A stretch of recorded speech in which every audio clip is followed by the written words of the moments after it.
Kang Deddy Mulyadi alias KDM dilaporkan ke Bareskrim. Salam APBN, ambil positif, buang negatif, tonton videonya sampai habis. Gokil ya, Bapak Aing itu ya, Kang Deddy Mulyadi alias Bapak Aing itu bener-bener definisi musuh masyarakat dan musuh pejabat-pejabat elit saya. Tahu kenapa gue bilang gitu? Karena kemarin Kang Deddy Mulyadi dilaporkan ke Komnas HAM, sekarang dilaporkan ke Bareskrim. Lu tahu siapa yang laporin?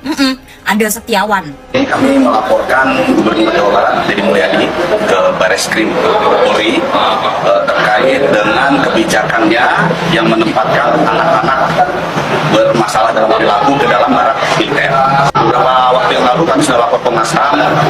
Sambil menunggu proses Komnas HAM, kami memasukkan ke Bareskrim mengenai unsur-unsur pidana terkait dengan kebijakan Deddy Mulyadi tersebut. Deddy Mulyadi ini kami anggap melaksanakan negara kekuasaan, bukan negara hukum. Jadi semua mau dia aja. Itu menurut kami itu sebuah pelanggaran. Hebat Pak Adel, hebat Anda ini. Anda udah viral sekarang ini Pak Adel. Gini ya guys, gue udah 1 minggu gak ngonten karena kemarin gue abis ada musibah di jalan ya. Gue ditubruk sama orang. Gue pikir setelah seminggu gue gak ngonten nih, permasalahan Kang Deddy Mulyadi dan barak militer ini sudah selesai. Ternyata lanjut ke Bareskrim Polri. Pak Adel, saya mau nanya ya, Bapak tuh gak ada kerjaan lain apa bagaimana Pak? Dari sekian banyak orang yang tidak suka dengan programnya Kang Deddy Mulyadi ya, gak ada yang sesibuk Anda, gak ada yang serepot Anda Pak Adel. Anda ini kenapa rupanya sibuk kali kau? Kelihatan kali Pak Adel ini loh, hidupnya itu setiap menit, detik, waktu, hari, minggu dan lain-lain hanya untuk Kang Deddy Mulyadi. Dari kemarin tuh ya, siswa-siswi baru OTW dikirim ke barak ya, sampai tuh siswi udah di barak, sampai udah pulang, sampai sekarang udah di tangan orang tuanya, masih sibuk kau ke Pak Adel. Cemana pula lah orang ini. Masalahnya ya Pak Adel ya, anak Bapak kan juga nggak ada tuh di barak militer. Ngapain Bapak sibuk kali keluar-keluar? Itu orang tua yang anaknya sekarang sudah mendarat di rumah mereka masing-masing, sudah dalam dekapan orang tuanya kembali. Gak ada tuh orang tuanya yang komplain, gak ada orang tuanya yang keluar-keluar, gak ada yang merasa anaknya menjadi korban di barak militer, bla bla bla bla, nggak ada. Kok Kak Wiki sibuk kali rupanya lah. Serius aku mau nanya, Pak Adel ini siapa sebetulnya? Siapa dia, pejabat, anggota, atau apa dia ini? Terus Pak Adel melaporkan Kang Deddy Mulyadi atas siswa-siswi yang dikirim ke barak itu, mewakilkan siapa Pak Adel? Sedangkan anaknya aja nggak ada di dalam barak militer, tidak ikut pendidikan barak militer itu. Bahkan Pak Adel bilang, jangan sampai anak saya ikut barak militer. Lalu Bapak Adel Setiawan ini mewakilkan siapa? Mewakilkan siapa seindang? Tengok-tengok lucu juga lah Bapak ini lah, lucu kali kok Pak. Sebetulnya ya menurut gua pribadi sebenarnya nggak ada yang salah ya, nggak ada yang gimana-gimana gitu. Karena sebagai warga negara ya siapapun berhak untuk melapor gitu kan. Mungkin Pak Adel Setiawan ini mau mewakilkan orang-orang yang tidak setuju dengan programnya Kang Deddy Mulyadi terhadap barak militer gitu kan. Cuma maksud gue kayaknya Pak Adel Setiawan ini kurang tepat deh gitu loh. Maksud gue kalau yang melaporkan itu adalah salah satu orang tua yang anaknya masuk barak militer, itu masih masuk akal gitu loh. Kalau ini kayak aneh ya gitu di gue, janggal aja, tapi ya sah-sah aja. Padahal ya programnya Kang Deddy Mulyadi itu untuk mendidik, mendisiplinkan anak-anak natskal. Kenapa rupanya Pak Adel ini kayak nggak suka kali gitu loh sama program ini gitu loh. Pak Adel ini maunya kayak mana lah rupanya anak-anak di Indonesia ini? Maunya tawuran kah? Maunya huru-hara kah? Apa kayak mana rupanya? Makanya aku tuh bertanya-tanya ya, Pak Adel Setiawan ini mewakilkan siapa gitu? Mewakili siapa gitu? Bahkan mengirim anaknya ke barak militer aja itu orang tuanya yang mendaftarkan. Orang tuanya loh yang mengirim anak-anaknya masuk ke barak militer. Jadi Pak Adel Setiawan ini sekali lagi mewakilkan siapa? Lapornya nggak tanggung-tanggung, Bareskrim. Bahkan ya yang gue lihat dari orang tua yang anak-anaknya abis dipulangin dari barak militer itu ya, orang tuanya tuh seneng, sumringah, pada kayak berterima kasih karena akhirnya anak saya bisa berubah sikapnya menjadi lebih baik, lebih tepat waktu, lebih disiplin, bla bla bla bla bla bla. Ini orang kok yang anaknya nggak masuk ke barak militer berisik banget gitu loh. Udah lah, nggak tahu lagi aku lah, udah kalian komen lah, bebas mau komen apa di kolom komentar gue. Halo guys, apa kabar? Salam sehat selalu ya. Terkait masalah Adel Setiawan yang melaporkan Kang Deddy Mulyadi ke Bareskrim Polri ya, masalah anak nakal yang dikebarakan oleh kebijakan Kang Deddy Mulyadi. Nah, sekarang saya akan sedikit mengulas kilas balik tentang Adel Setiawan di tahun 2016 ya. Ini dia, baca sendiri ya.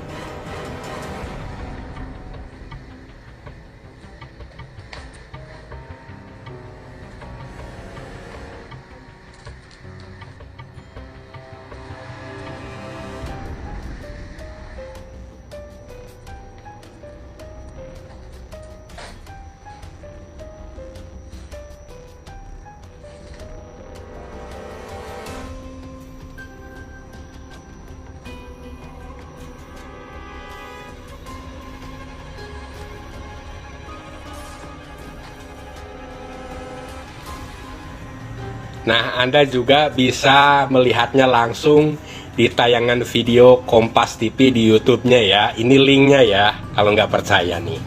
Suaranya Adel langsung. Assalamualaikum, Sampurasun, Wilujeng Enjing, seluruh wargi Jabar. Semoga di hari Minggu ini hari yang membawa kebahagiaan. Walaupun kebahagiaan itu diraih bisa dengan hal-hal sederhana. Kalau suara saya agak beda karena memang seminggu ini kegiatannya full. Saya sampai 3 hari nggak berolahraga. Biasanya kalau 3 hari nggak berolahraga itu agak nurun stamina, dan mudah-mudahan bisa pulih kembali siang ini, karena pagi hari ini juga saya harus mengikuti kegiatan sejak berangkat dari rumah setelah salat subuh tadi pagi. Seluruh warganet dimanapun berada, kami sampaikan juga salam bahagia mengenai anak-anak yang terlibat geng motor di Cirebon. Jajaran Polda Jabar, jajaran Polresta Cirebon telah berhasil menangkap. Dan yang paling saya sedih itu adalah banyak orang-orang usia dewasa memanfaatkan anak-anak remaja di bawah umur untuk melakukan kegiatan kriminal. Disuruh bikin bom molotov, disuruh melempar batu. Ini adalah problem yang berulang-ulang saya sampaikan. Kegiatan media sosial, penggunaan anak-anak di bawah umur adalah sebuah jaringan yang harus segera dibenahi. Setelah itu adalah mereka minum minuman keras yang oplosan atau jenis ciu dan sejenisnya yang mereka bisa akses di mana saja. Dan warung-warungnya walaupun tertutup tetap saja bisa diakses. Dan itu perlu ketegasan bagi semua. Sehingga saya minta para bupati wali kota jangan ragu untuk membongkar warung-warung minuman keras dan minuman oplosan lainnya yang memberikan dampak buruk bagi anak-anak kita. Turun ke bawah, Satpol PP-nya koordinasi dengan kepolisian, lakukan tindakan-tindakan. Kalau hanya pendekatan hukum, pidananya kecil banget, ringan banget. Itu bisa 1 truk minuman selundupan itu hanya diponisnya denda 5 juta. Itu bisa kejadian begitu kalau sampai pengadilan. Tetapi lebih dari itu adalah bongkar bangunan-bangunannya. Karena apa? Karena bangunan dan jenis yang dijualnya itu berbeda. Negeri ini sudah dalam keadaan darurat bagi perusahaan generasi muda. Harus ada tindakan-tindakan darurat dan berani. Dulu para pahlawan kita berani melawan kolonialisme, mempertaruhkan jiwanya. Masa kita hanya bongkar bangunan-bangunan yang menjual barang yang tidak sesuai dengan jenis bangunannya tidak berani. Karena dengan cara itu kita bisa melakukan pembenahan. Dan kita tahu pasti menghadapi berbagai hal atas nama apapun. Tetapi yakinlah kebenaran tidak akan pernah bisa dikalahkan. Kebijakan Gubernur Jawa Barat Deddy Mulyadi mengirim siswa nakal ke bara militer menuai sorotan pro kontra. Tak terhindarkan program itu dinilai melanggar hak asasi manusia. Deddy Mulyadi bahkan dilaporkan ke Komisi Nasional Hak Asasi Manusia, dan juga kini Adel Pergedel juga melaporkan ke Bareskrim Polri. Kemarin KPAI yang gila, ini jago, wala banyak musuhnya Kang Deddy ini. Semoga selalu sehat. Warga Jabar, lindungi Kang Deddy.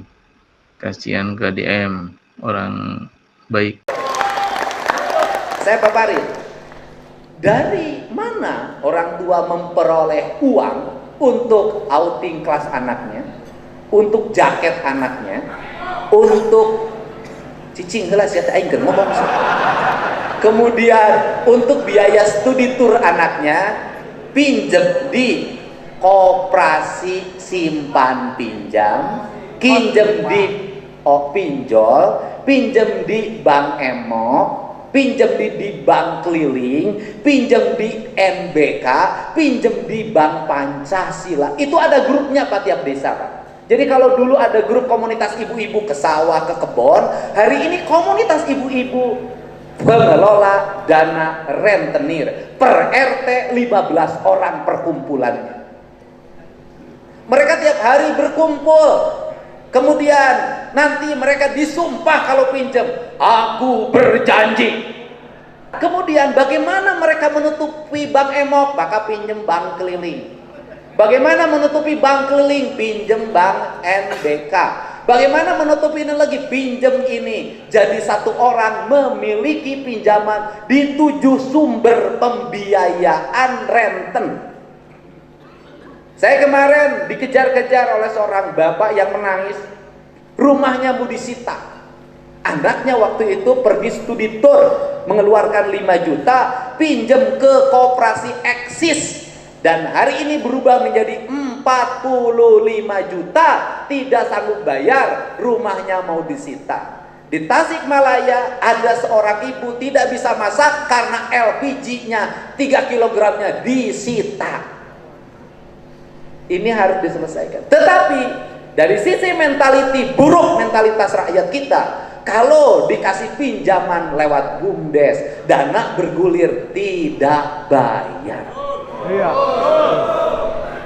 Kan ini harus ada. Menurut saya sudah, jangan berpikir mereka dapat sumber dari mana. Sudah Pak Wakapolda, ke depan mereka itu kategorinya sebagai bank ilegal. Mereka meminjamkan uang, bunganya 10%, tidak bayar pajak, mempercepat orang untuk kaya. Menurut saya bubarkan, dan itu anggap pelanggaran pidana. Gak ada jalan lain. Jangan berpikir lagi rakyat nanti sumbernya di mana. Rakyat kita ini bisa hidup Pak, tapi kalau ada peluang minjem. Jangan dikasih kesempatan. Kenapa? Rata-rata untuk hal yang tidak produktif. Lebih nurut mana? Sama ketua umum atau sama keinginan rakyat? Ketua umum. Clear itu. Yang berani lawan ketua umum. Kan rakyat yang mana? Kita boleh bertanya. Oh itu. PDI Perjuangan itu partai yang mewakili rakyat. Rakyat yang mana? Oh, pantes. Aing geus lieur, geus pusing. Ngadenge ngaran DPR, ngadenge ngaran DPRD. Ai DPR teh ngawakilan saha tuh? Ngawakilan rakyat tapi ngawakilan saha? Ayeuna aya gubernur Jawa Barat. Nyen kebijakan ieu, kebijakan itu, sedangkan eta teh kebijakan teh didukung ku masyarakat teh, hayang masyarakat. Tapi ngadek dijaregal we eta kebijakan ti gubernur. Aisyah hareangna naon atuh? Anu rek ngajegal wae mah hayu lah diadu jeung aing lah. Tapi kapayah tarung bebas. Ulah diring-diring jeung aing tarung bebas. Khususna ka anggota DPR, DPRD Jawa Barat anu rek ngajegal wae aturan-aturan di gubernur Jawa Barat. Hayu, kurang bertarung nya aing tarung bebas.